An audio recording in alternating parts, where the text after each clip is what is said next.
Cher bien-aimé, bonjour. Vous êtes avec le pasteur Hilaire Nina Hazwe sur votre plateforme Shingirinahe Imana Nzima Rende témoignage au Dieu vivant. Je me réjouis de vous retrouver ici encore une fois. C'est évidemment pour parler de la parole de Dieu. Je viens aujourd'hui dans un contexte qui est assez difficile, où la guerre fait rage au Moyen-Orient. Ce n'est plus vraiment les bruits de guerre, ce sont des guerres qui sont ouvertes. C'est une guerre ouverte qui est en cours là-bas. Mais avant cela, je voudrais, et une fois n'est pas coutume, chanté dans le livre des Sur les ailes de la foi, le chant numéro 603.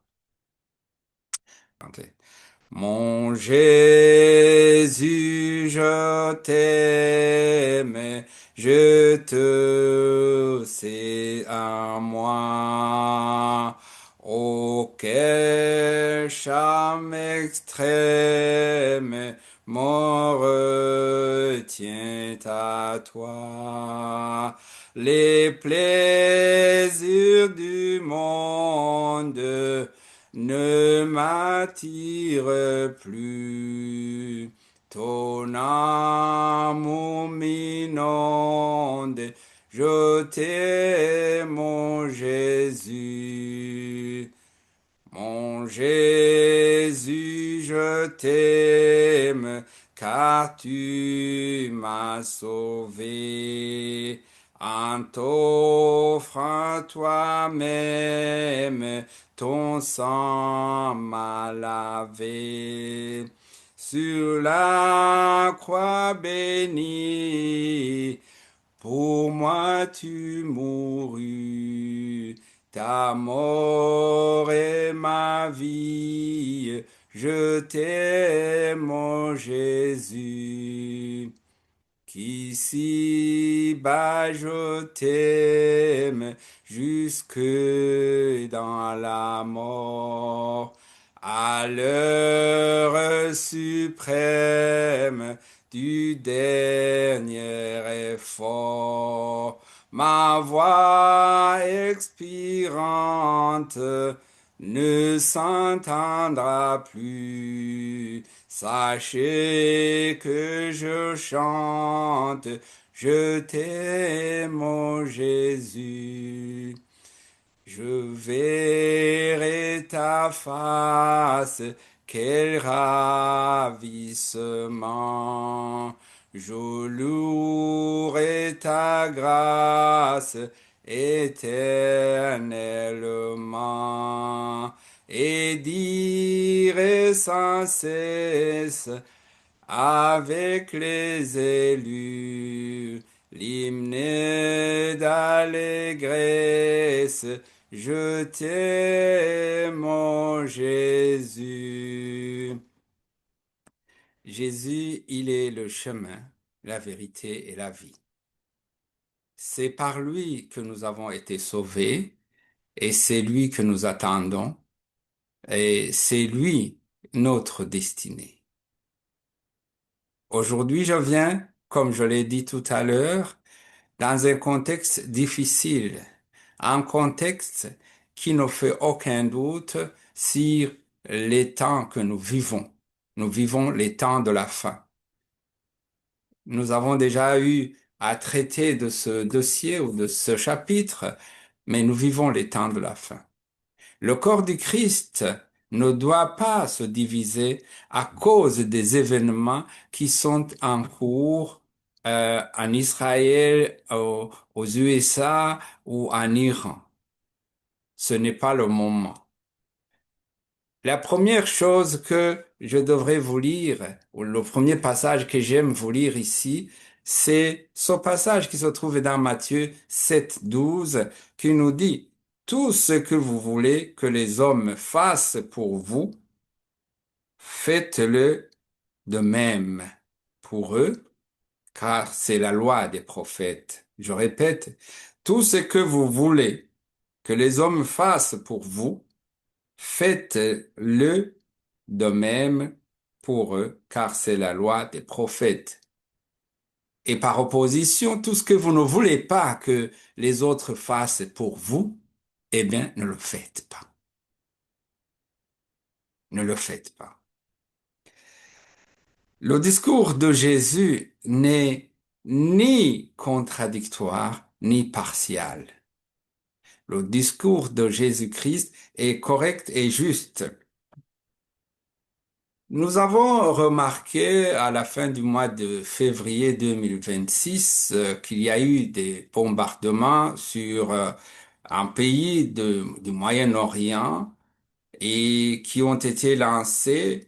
euh, Ce n'est pas au nom du Christ que ces bombardements ont été lancés. Même si par la suite, ces événements peuvent justifier que nous sommes dans un contexte de fin du monde, ce n'est pas une loi que Dieu a donnée.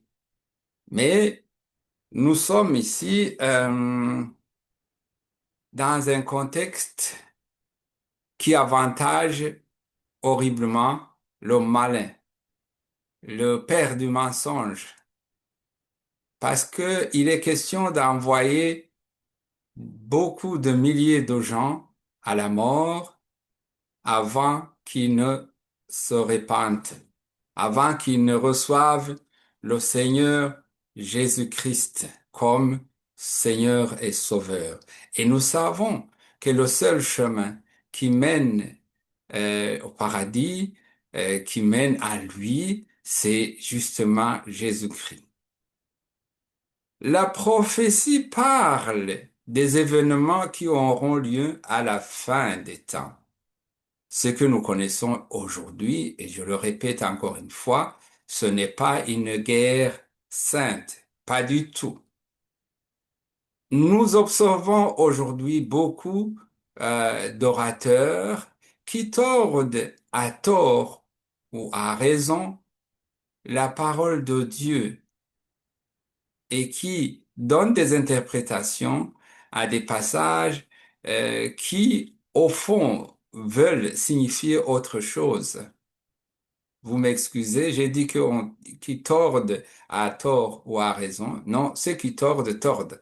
Donc, ceux qui disent des choses de tort et de travers. Il y en a beaucoup. Non plus, il ne s'agit pas ici d'une guerre de religion. Moi, je suis chrétien convaincu et je suis fortement attaché au Seigneur Jésus-Christ. Et je tiens aussi à sa promesse, je l'attends, mais je ne me vois pas engagé dans une partie dans cette guerre, comme beaucoup le font et s'invitent même à soutenir ceci ou cela. Ce que j'ai demandé, ce que je demande à ceux qui m'écoutent, selon que je suis convaincu, c'est que notre aide, notre contribution dans cela, c'est que nous devons prier, hein. Nous devons prier pour tout le monde, pour que tout le monde, parce que Dieu lui-même veut que tout le monde soit sauvé. Et si nous contribuons à ce que le monde soit sauvé, c'est que nous avons fait le devoir de notre Dieu. Rappelez-vous, Dieu nous a demandé, par le canal Jésus-Christ, qui est lui-même Seigneur, il a dit, allez dans le monde entier et faites de toutes les nations mes disciples.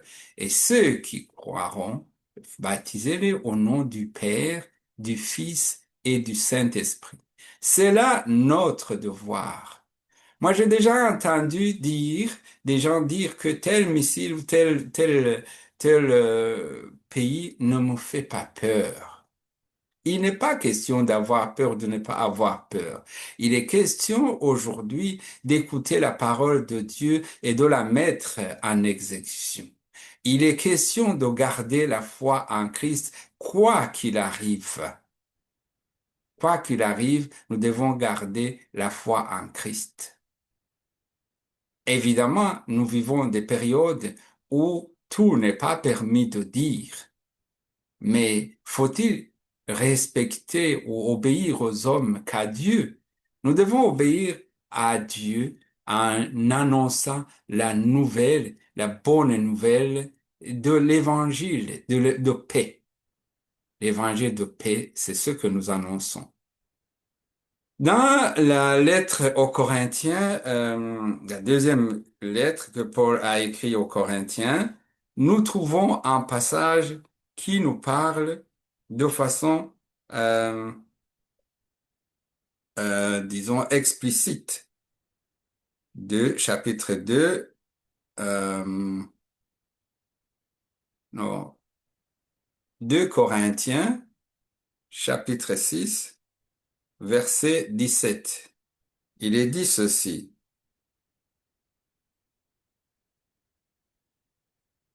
C'est pourquoi sortez du milieu d'eux et séparez-vous, dit le Seigneur, ne touchez pas à ce qui est impur, et je vous accueillerai. Nous n'avons en aucune façon pas le droit de nous associer à ceux qui versent le sang, à ceux qui pillent, parce que Dieu n'a pas demandé cela, et Dieu nous a même interdit de toucher à quelque chose d'impur.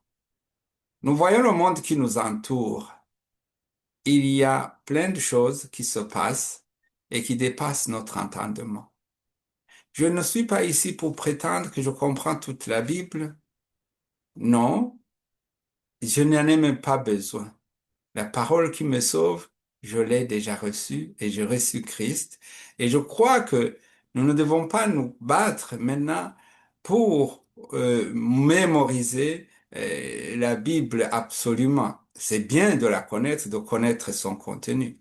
Aujourd'hui, on nous sort plusieurs passages bibliques qui sont dans la Bible et d'autres qui ont des addendas et ce qui crée un certain trouble ou un certain déraillement de beaucoup de chrétiens qui ne savent pas où donner de la tête. Mais nous allons nous en tenir à la promesse que Dieu nous a faite. Jésus nous a dit, je m'en vais au Père, je vais vous préparer de la place. Chez mon père, il y a beaucoup de place. S'il n'y en avait pas, je vous l'aurais dit. Mais je m'en vais là-bas vous préparer de la place et puis je reviendrai vous prendre pour que vous soyez là où je suis. Cela me suffit. J'attends le retour du Christ, qu'il me trouve vivant ou qu'il me trouve déjà endormi. Je me réveillerai avec les autres si je m'en vais avec foi en Christ. Ici, beaucoup de gens, ou même de chrétiens, se transforment en politiciens, en savants, en connaisseurs. Personne n'a besoin de cela. Parce que ce qu'il faut maintenant, il faut faire attention pour ne pas perdre, pour ne pas égarer le peuple de Dieu. Nous observons plein de gens qui se font de foule d'enseignants, des gens, des enseignants qui sont venus de nulle part et qui prêchent des paroles qui ne conviennent pas. Ils sont convaincus qu'ils sont dans le bon, mais ils écoutent des paroles qui les perdent. Je souhaite que tu prospères comme prospère ton âme. Demandons la sagesse à Dieu pour que nous comprenions ce que sa parole veut nous dire, ce que sa parole nous enseigne. Que personne ne se perde dans les TikTok, dans les Facebook, tout ce qui se trouve sur les réseaux sociaux et dans les médias de toutes sortes pour essayer de trouver la vérité dans ce qui se passe dans ce monde autour de nous. Là-bas, il n'y a pas la vérité. La vérité se trouve en Christ. Jésus lui-même nous dit, Vous connaîtrez la vérité et la vérité vous affranchira. La vérité, c'est aussi sa parole. C'est exactement sa parole. Lisons maintenant un passage dans le livre des Proverbes. C'est le premier chapitre qui parle, qui nous parle à partir du chapitre 10. Non, du premier chapitre au verset 10. Mon fils, si des pécheurs veulent te séduire, ne te laisse pas gagner. S'ils disent, viens avec nous, dressons des embûches, versons du sang, tendons des pièges à celui qui se repose en vain sur son innocence. Engloutissons-les tout vifs comme le séjour des morts, et tout entier comme ceux qui descendent dans la fosse. Nous trouverons toutes sortes de biens précieux. Nous remplirons de butin nos maisons. Tu auras ta part avec nous.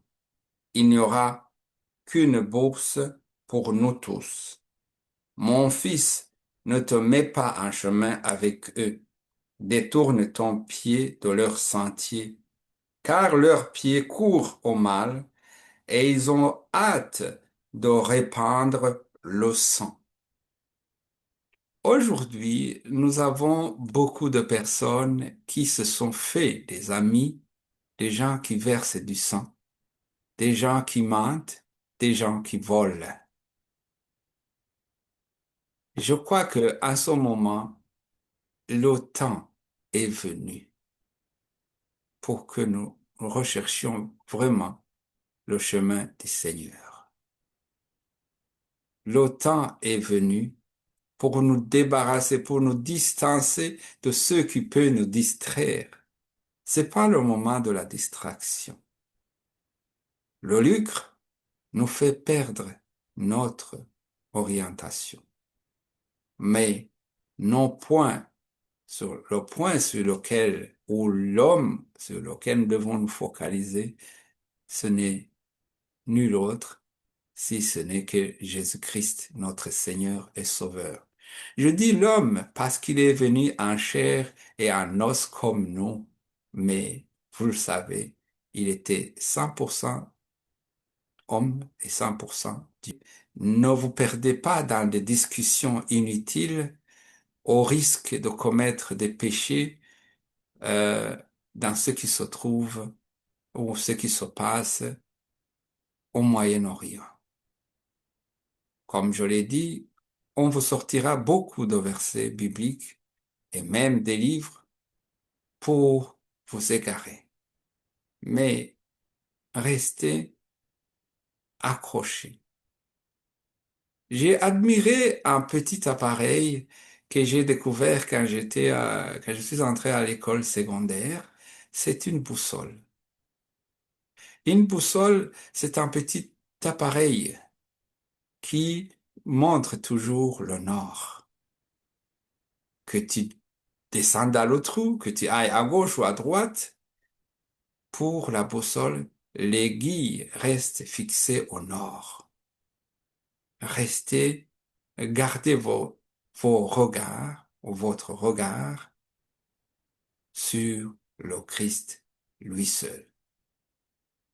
C'est avec plaisir que je me suis entretenu avec vous pour faisant remarquer que ce qui se passe ici, ce n'est pas une guerre sainte. Certes, c'est un événement, ce sont des événements qui présagent la venue de l'Antichrist. Et ce sont des événements qui ouvrent la voie grande pour que ceux qui aiment le chemin large s'y introduisent facilement. Mais pour vous qui croyez, gardez vos pas dans le chemin étroit. Que le Seigneur vous bénisse. Vous étiez avec le pasteur Hilaire Ninazwe. Je vous souhaite une bonne journée. Au revoir.